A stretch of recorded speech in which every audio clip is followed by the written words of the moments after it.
The sky above the moon Lerna was dark, filled with swirling silver clouds and flashes of strange blue lightning. The wind howled like a voice crying in pain deep inside that storm. A small ship struggled to stay in control. Its engine flickered. Sparks flew. An alarm screamed inside. Thomas, a young human scout from Earth's outer exploration fleet, gripped the controls with shaking hands. His mission was to scan and map this uncharted moon. But now everything had gone wrong. The storm came without warning. His ship had lost power, and now he was falling. The ship hit the ground hard. A loud crash echoed across the rocky valley. Smoke rose from the broken metal. The side of the ship had torn open like paper. Panels were scattered across the ground, blinking and sparking. Inside, Thomas lay still, blood running down his forehead. His leg was twisted, and pain shot through his whole body. He opened his eyes slowly. Still alive, he whispered. Surprised, the air was thin but breathable. His suit was torn, but the helmet had protected his head during the impact. He reached for the emergency pack, coughing as smoke filled the cabin. Grabbing a small oxygen bottle and a flare, he pulled himself toward the torn opening. Thomas crawled out into the strange world. Lerna was not like Earth. The land was covered in smooth black stone. Glowing plants swayed gently in the wind, and tall, twisted trees stretched toward the sky. The ground sparkled under his hands, as if tiny stars had fallen into the soil.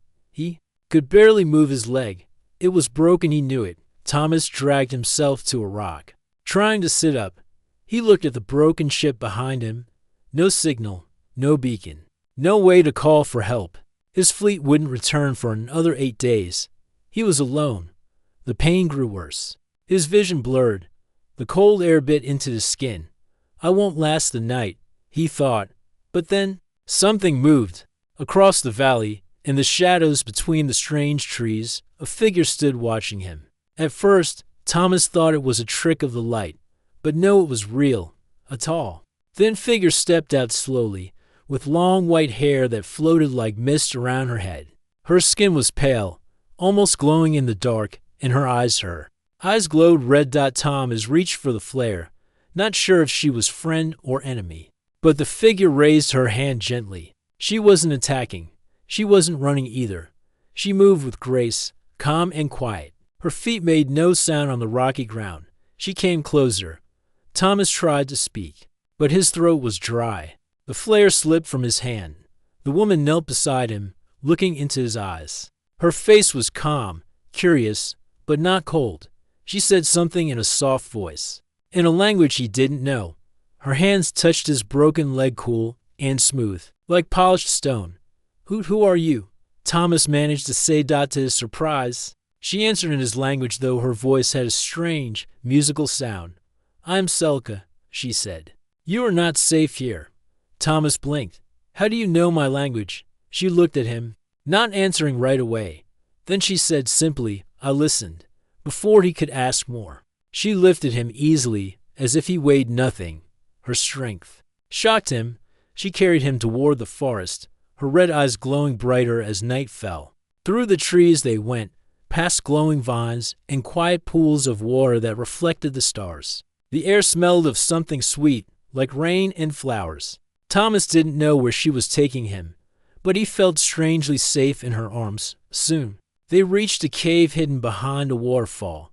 The sound of water echoed gently inside, and small lights floated in the air like fireflies. Selka laid him down on a bed of soft moss and lit a crystal with a wave of her hand. The light was warm and golden. She examined his wounds. Her hands moved carefully, wrapping his leg with strips of smooth cloth. She placed a cool leaf on his forehead. You are lucky, she said. The moon did not take your life today. Thomas gave a weak smile. Not yet, anyway. Selka tilted her head. You humans always make light of danger. Strange, but brave. Thomas tried to sit up, but pain stopped him. Why did you help me? He asked. For a moment, Selka didn't answer. Her glowing eyes looked distant, as if remembering something from long ago. You are not the first to fall from the sky, she said quietly. But you are the first I chose to save. Thomas frowned. There were others? She nodded. Many years ago. They came with fire and machines. They feared us. We feared them more. My people are gone now. I am the last. Silence filled the cave. Thomas looked at her closely. She didn't seem dangerous. She seemed lonely. I'm sorry, he said softly. Selka gave a small smile. Do not be sorry. You are not them. The crystal light flickered gently. Outside, the storm still raged, but inside the cave, it was calm. Thomas felt his eyes growing heavy. The pain was less now. The warmth of the cave, the soft moss. And Selka's presence gave him comfort. Rest, she said, her voice low and kind. You are safe tonight. As sleep took him, Thomas thought of her eyes glowing red. But not with anger. With something else, something ancient and deep. He didn't know it yet. But this night would change everything. Thomas woke slowly, his body stiff and sore. The pain in his leg was dull now, not sharp like before. The moss under him was soft and warm. The cave was quiet, except for the gentle sound of the waterfall outside. He blinked at the light. The glowing crystal Selka had used still floated near the wall, casting a golden shine across the smooth stone. For a moment, he thought it had all been a dream, the crash, the storm, the strange woman. But then he turned his head. She was sitting by the entrance, her back to him, watching the trees outside. Her long silver hair shimmered in the morning light, and her pale skin glowed softly in the shadows. She looked calm, but alert, like a wild animal that had learned to trust but never fully. Thomas tried to move and winced. The pain was still there, but his leg was wrapped well. He looked down and saw the smooth cloth again. It wasn't like anything from earth, light as air, but strong. Selka turned at the sound of his movement. You are awake, she said in her soft voice. Thomas nodded. Barely, still alive, though, thanks to you. Selka walked over and knelt beside him. Her red eyes glowed brighter for a moment. They didn't look angry or scary. They looked warm. How do you feel? She asked. Like I fell from the sky, Thomas said with a tired smile. Which, I guess, I did. Selka didn't laugh, but her lips curled slightly. Your body is healing fast, faster than it should. Thomas looked confused. What do you mean? Selka stood and walked to a small stone bowl near the wall. She poured a clear liquid into a cup made from carved crystal. It looked like water, but it shimmered with tiny silver threads. You were dying, she said simply. Broken inside, not just your leg. Thomas remembered the pain in his chest, the bleeding, the cold creeping in. He had thought it was the and I gave you something, Selka said. A gift from my kind. My blood. Thomas stared at her. Your blood. She placed the cup beside him and sat down again. Her eyes were serious now. We are not like humans. Our blood carries energy, strength, memory, a bond. Thomas slowly took the cup. You gave me your blood to save me. Yes, she said. It was the only way. He looked down at the shimmering liquid. Is that why I feel different? My head is clear. My skin, it doesn't hurt as much. Selka nodded. You are connected to me now. Not fully, but enough.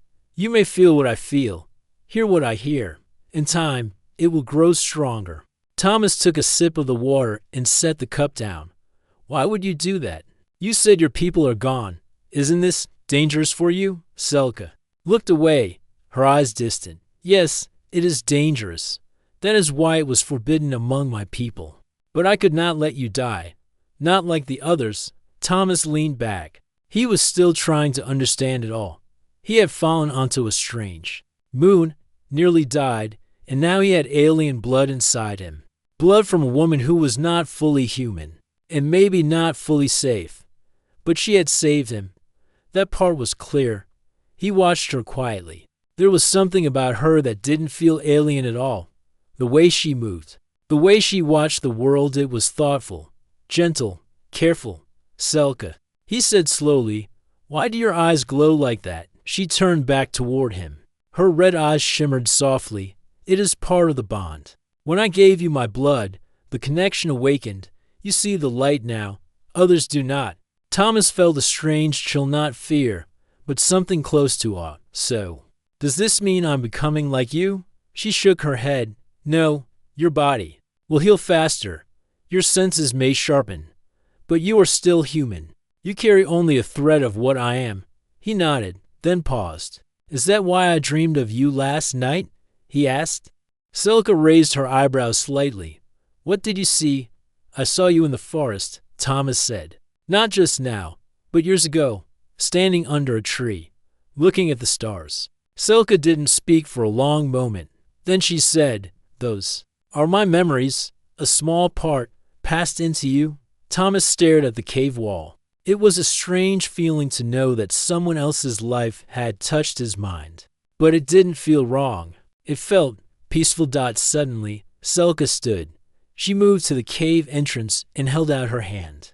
Her fingers touched the rock gently. A small vibration passed through the cave floor.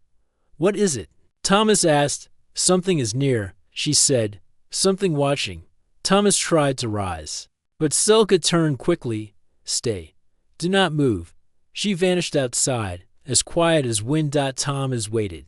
Tense, the cave felt colder without her there. He looked toward the entrance, wishing he could follow, but his leg throbbed in warning. Minutes passed, then footsteps. Celica returned, calm but alert. It is gone, she said. But it was not from this forest. Thomas frowned. What do you mean? She sat down beside him again. There are machines here. Old ones, left by those who came before. Some still move in the dark. Thomas felt a chill. You think they're searching for me? Or for me? Celica said quietly. The bond may have awakened something else. Thomas met her eyes. So now we're both in danger. Celica didn't answer. But the glow in her eyes brightened again. Thomas didn't know what tomorrow would bring. But he knew one thing. His life was no longer just his own. He had fallen from the sky into the hands of a mysterious woman. She had saved him with her own blood. And now, their fates were tied together in ways he couldn't yet understand. But he wanted to. Thomas sat near the glowing crystal, his leg wrapped tightly and his body slowly gaining strength. It had been 2 days since the crash, and though he still felt weak, something inside him had changed. He could hear sounds more clearly now, the gentle trickle of the waterfall outside, the rustling of leaves far in the distance, even the heartbeat-like pulse of the cave walls when the wind moved through them. His sense of smell was sharper too. He could tell where Celica had walked just by the faint scent of her presence in the air. Celica entered the cave quietly, holding a bowl filled with dark blueberries and soft white fruit from the forest. I found food, she said gently, placing it beside him. It is safe. I have eaten it since I was young. Thomas looked at the fruit. It didn't look like anything from Earth, but it smelled sweet and fresh. He picked up a piece and took a small bite. It was soft, cool, and tasted like honey with a hint of mint. It's good, he said, surprised. Better than the rations on my ship. Celica sat across from him and watched him eat. Her red eyes still glowed, but they looked calmer now, less guarded. You're healing fast, she said. Stronger each hour. Thomas nodded slowly. I feel different, not just my body. It's like my mind is clearer. My thoughts are faster. Celica looked thoughtful. The Veyari blood changes the body and the spirit. It listens to your needs. It repairs. It connects. Thomas set down the fruit. Why don't more people know about your kind, about the Veyari? She turned her gaze to the cave wall. Because we hid. Long ago, we lived on many moons like this one. We guided the balance of nature, helped things grow. But when others came your kind, and others before you, they feared our ways. They believed we were dangerous. Were you? Thomas asked quietly. Celica shook her head. No, but we were different. We lived by moonlight. We drank energy from life around us. We shared our memories through blood. They didn't understand. She touched her arm gently, her fingers brushing over faint silver lines, veins that glowed softly beneath her pale skin. We gave life, not death. But the stories they told changed us into something else. Thomas felt a deep sadness rise in his chest. So they hunted you. Yes, we scattered. Many of us fell into sleep, hidden under the soil or inside crystal caves. I stayed awake to remember. Thomas looked at her with new eyes. Selka was not just a strange woman from another world. She was a keeper of a lost people. A survivor. He sat up straighter. Your blood saved me. I want to understand it, understand you. Selka raised her eyes. Are you sure? Once the bond deepens, it cannot be undone. You may begin to feel my thoughts, even my memories. You will never be fully alone again. Thomas hesitated. The idea of someone else's voice inside his mind was strange, but after everything, he didn't feel fear. He felt respect, even comfort. I think I already feel it, he said. When you're close, it's like there's something warm inside my chest, and when you leave, it's quiet again. Selka was quiet for a moment. Then she stood and walked toward the back of the cave. She picked up a small crystal bowl filled with clear, glowing liquid. If you drink this, she said, the bond will become stronger. You will begin to understand more our language, our feelings, our memories. Thomas looked at the bowl. The liquid inside shimmered like starlight. It wasn't scary, it was beautiful. He took it carefully and held it in both hands. Will it hurt? No, she said. But it will change you. Thomas closed his eyes and took a breath. Then he drank.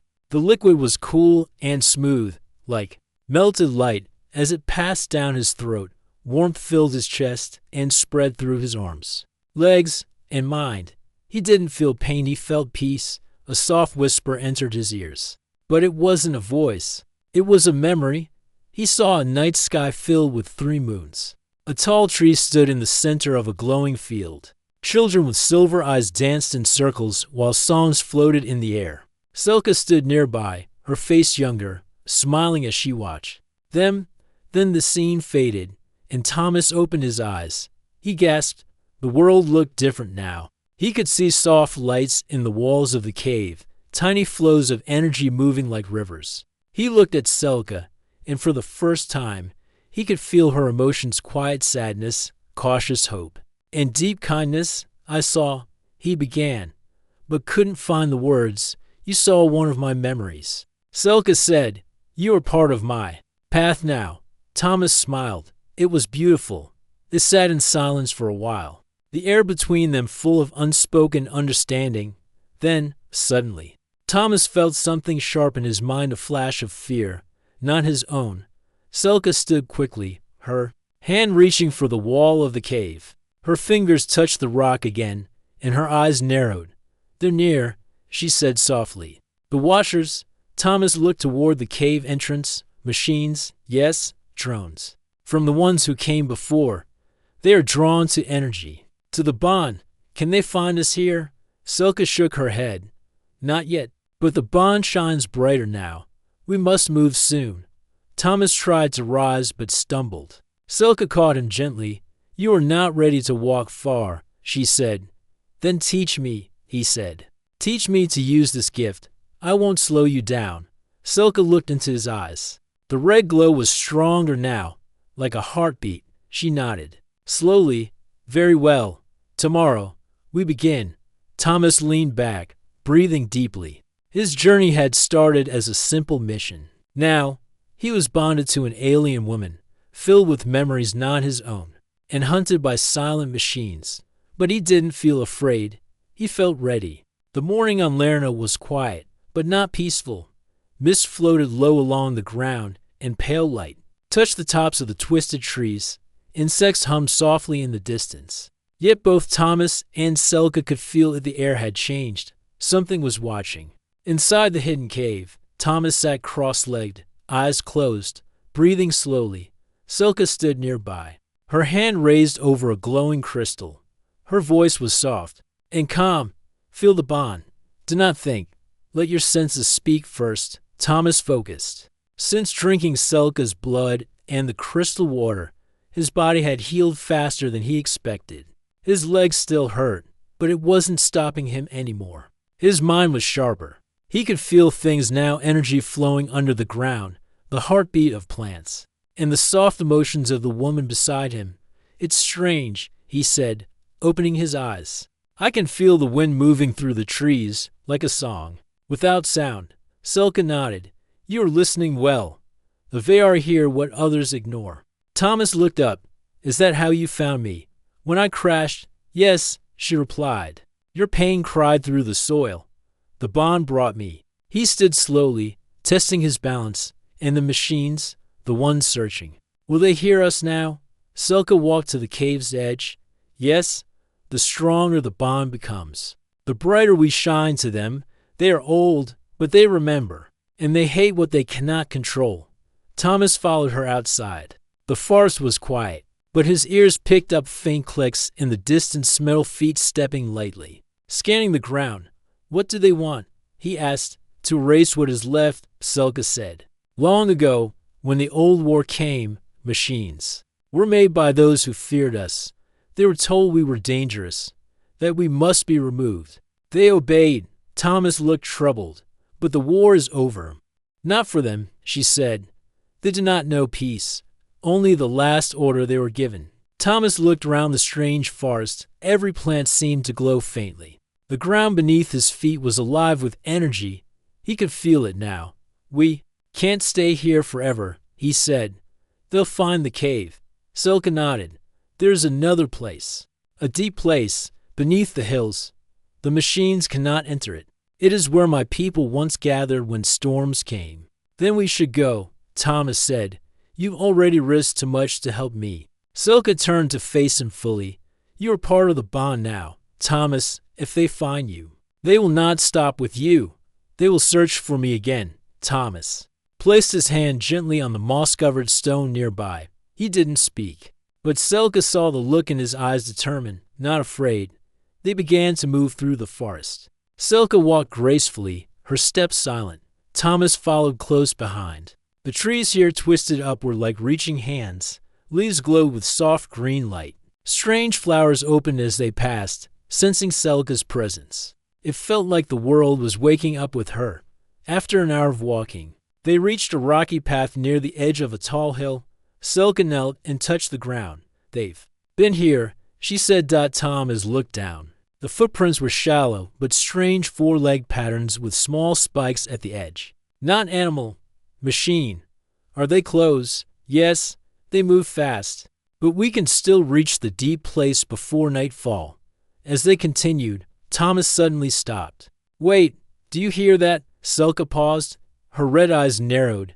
A low hum floated in the air, steady, growing louder. Then, a soft click, and another. Thomas grabbed Selka's arm. Above, two black shapes dropped from the tree, spider-like machines with glowing blue eyes and long legs that moved like knives. They landed in front of them, blocking the path. Selka stepped in front of Thomas, her hands glowing faintly with light. Stay behind me, she said calmly. The machines scanned them silently. A faint red light moved over Thomas's body. Then, one of them spoke in a cold, flat voice. Target bonded. Very signature detected. Begin removal. A sharp beam of light fired from one of the machines. Selka moved faster than Thomas thought possible. She stepped sideways, raised her hand, and a burst of glowing energy shot from her palm, hitting the beam midair and breaking it into sparks. Run, she shouted. Thomas turned and ran, his legs screaming in pain. But he didn't stop. Selka followed, sending another blast of light toward the machines. One was knocked backward, its legs twitching. They ran down a narrow slope into a hollow filled with thick vines and glowing mushrooms. Selka grabbed a long branch and touched it with her hand. It lit up like a torch. This way, behind them, the machines gave chase. Their metal limbs crashed through trees. But they couldn't match Selka's speed. She led Thomas into a narrow cave hidden beneath the roots of a massive tree. Inside, the air was cold and still. The walls pulsed with soft blue light. Selka touched the ground and whispered words in her own language. A stone door closed behind them, blocking the tunnel. Silence. Thomas leaned against the wall, breathing hard. I thought we were done, he said. Selka placed a hand on his shoulder. You move well, even with pain. Your body is stronger than you know. Thomas looked at the glowing walls. Is this the deep place you spoke of? She nodded. Yes. The machines will not find us here. This place was made by my ancestors, long before the war. Thomas sat down, heart still racing. How long do we stay? as long as we need, Selka said. But soon, we must decide hide forever, or stand against them. Thomas looked at her. You've been alone for a long time, haven't you? Selka didn't speak at first. Then she said, yes, I watched the stars while time moved around me. I waited, hoping something would return. Thomas reached out and gently took her hand. You're not alone anymore. Selka's red eyes softened. The glow in her hand faded into warmth. The deep cave was quiet except for the soft glow of the blue stones embedded in the walls. Thomas sat on the cold floor, still catching his breath. Selka was nearby, her red eyes glowing faintly as she studied him carefully. We cannot stay here forever, she said softly. But here, you can learn. You can grow stronger. Thomas looked up. Stronger? I thought I was just human. Selka smiled gently. You are more than human now. The blood bond gives you parts of my power. Your body heals fast. Your senses are sharper. Soon, you will see and feel things you never knew existed. Thomas felt a thrill run through him, but also a deep worry. What if I lose myself? He asked quietly. What if the Veyarian side me takes over? Selka shook her head. You are in control. The bond is a thread, not a chain. You can choose what to accept. I will help you. Thomas took a deep breath and nodded. Teach me. Selka reached out and touched his forehead gently. Her eyes glowed bright red, and a soft pulse of energy flowed from her hand into his skin. He closed his eyes and felt warmth spread inside his head. Suddenly, his mind opened like a door. He saw flashes of strange places, crystal forests, endless star skies, and a huge silver tree that pulsed with light. He felt a rush of memories that were not his own, memories of laughter and tears, of battles and peace, of people who had loved and lost. When the vision faded, Thomas opened his eyes, blinking in surprise. Was that real? He asked. Yes, Selka said. You touched my memories. You felt my past. Thomas looked at her, amazed. It's like you're inside my mind. Selka smiled. In a way, I am. The bond connects us. You will learn to use it. For the next hours, Selka taught him to sense the energy around them, the quiet life in the stones, the rhythm of the trees, the pulse of the earth beneath their feet. Thomas found that he could feel these things clearly, even when his eyes were closed. He practiced sending small bursts of energy from his hands. At first, only a faint glow appeared. But soon, the light grew stronger, and he could make tiny sparks jump into the air. Selka watched proudly. Good, you have the gift. Thomas smiled, feeling hope for the first time since his crash. He was not just a wounded pilot lost on an alien moon. He was part of something greater. But then, the peaceful moment was broken. A soft rumble shook the cave floor. Dust fell from the ceiling. Selka's eyes flashed red, sharper, and brighter. They have found us, she said. Thomas stood quickly, pain in his leg forgotten. Who? The machines. Yes, Selka said. They are stronger than before. They have adapted. Outside the cave, the soft hum of engines and metal legs moved closer. We have to prepare. Selka said, the bond will protect us, but only if you trust it. Thomas clenched his fists. I trust you. Selka nodded and took his hand. Together, they stepped toward the cave entrance. The sky was dark now, but the glowing stones lit their path from the shadows. The machines appeared, black metal shapes moving smoothly over the ground, their eyes bright with cold blue light. But this time, they did not attack. Instead, they stopped and waited. Selka raised her hands. Light flowed from her fingers, bright and warm. The machines paused, as if confused by the energy. Then, from inside Thomas, a new power rose. He felt a steady pulse in his chest, a wave of warmth and strength he had never known. His hands glowed brighter, and with a sudden burst, he sent a stream of energy toward the nearest machine. The metal creature shook and sparked, but did not fall. Selka moved beside him, her power joining his. Together, their light was stronger. The machines began to retreat slowly, but their leader, larger and more complex, stepped forward. Its voice was calm but firm. Bonded one detected. Peace possible. Explain. Thomas looked at Selka. Tell Them, he said. Silka stepped forward, speaking in her clear voice. We are not enemies. We seek only to live, to protect what remains of the Veari. The machine hesitated, then replied. Old orders conflict with new data. Peace will be tested. Thomas nodded. We will prove it. The machines withdrew into the shadows, leaving the cave silent once again. Thomas turned to Selka, breathing hard but smiling. We did it. Selka smiled too, her red eyes soft. But this is only the beginning. The deep cave was quiet after the machines retreated, but the tension remained. In the air, Thomas and Selka stood near the glowing walls, their hands still lightly touching. The bond between them was stronger than ever, and Thomas could feel a new strength growing inside him. We have to make a decision, Selka said softly. The machines are not just hunters anymore. They seek answers. Thomas nodded. What do you want to do? Selka looked toward the cave entrance, where the light from outside spilled in. I want to save my people, but I can't do it alone. Thomas felt a surge of courage. Then I will help you, whatever it takes. Selka smiled, but her eyes held a serious weight. There is a place far from here, a hidden sanctuary where others of my kind may still sleep. If we can wake them, we can rebuild. Thomas's heart beat faster. How do we find it? Selka touched her forehead with her fingers. I will share a memory. You must be ready. Thomas closed his eyes and prepared himself. Selka's hand glowed again, and the bond pulled him into a vision. He saw a great silver tree standing tall beneath many stars. Around it were creatures like Selka, glowing softly. They sang a silent song that filled the sky with light. But then the vision darkened. Machines came, and the tree trembled. The creatures disappeared, one by one, hiding deep in the earth. When Thomas opened his eyes, he saw the sorrow in Selka's gaze. This tree is the heart of their home, she said. If we reach it, the Veari can awaken. Thomas took her hand. We will go there, together.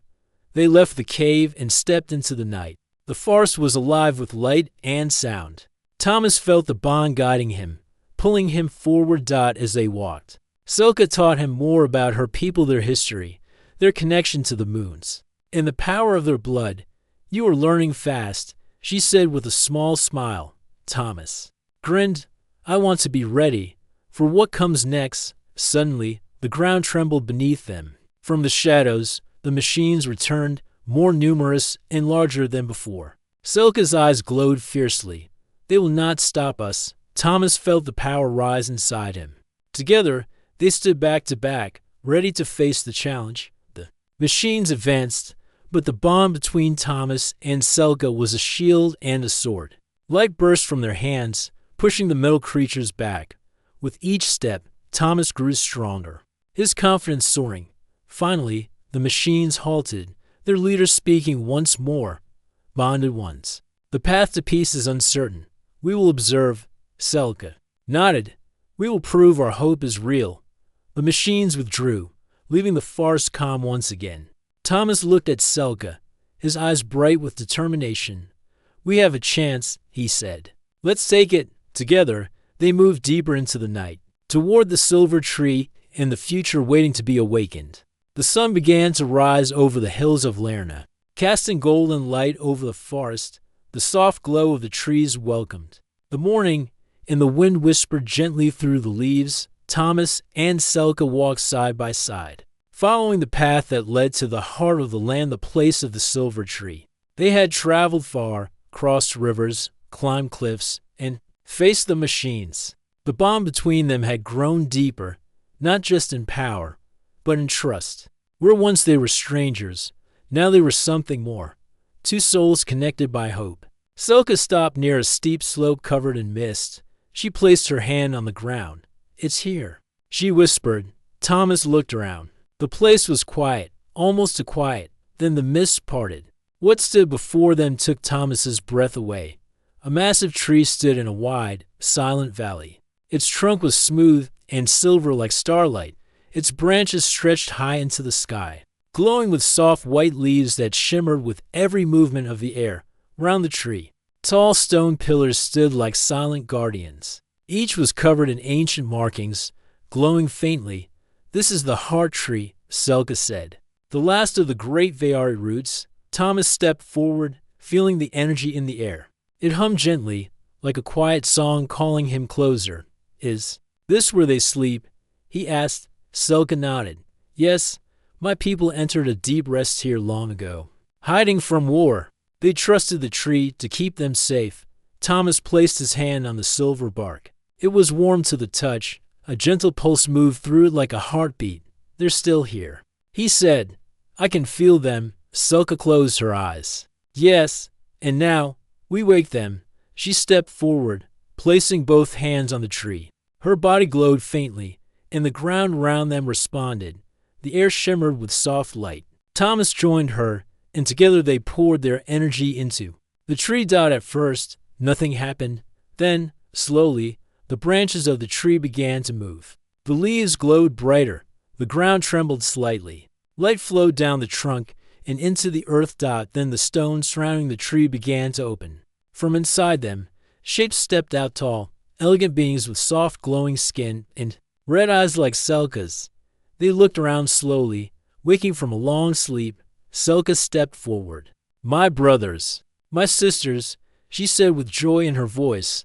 You are awake. The Veari looked at her, and then at Thomas. They studied him with curious eyes, sensing the bond. He is one of us now, Selka said. He carries the bond. He carries hope. The Veari stepped closer to Thomas. One of them, older than the others, placed a hand on his shoulder. You are human, he said in a deep, calm voice. But you carry our light. Thomas bowed his head. I didn't come to take. I came to help. The old Veari smiled.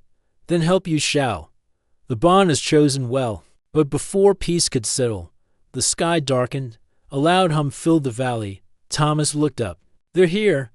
A large ship broke through the clouds, dark, smooth, and shaped like a blade. It hovered over the valley, and from its belly dropped rows of machines. The same machines that once hunted Selka. The Veari stood tall, calm, and ready.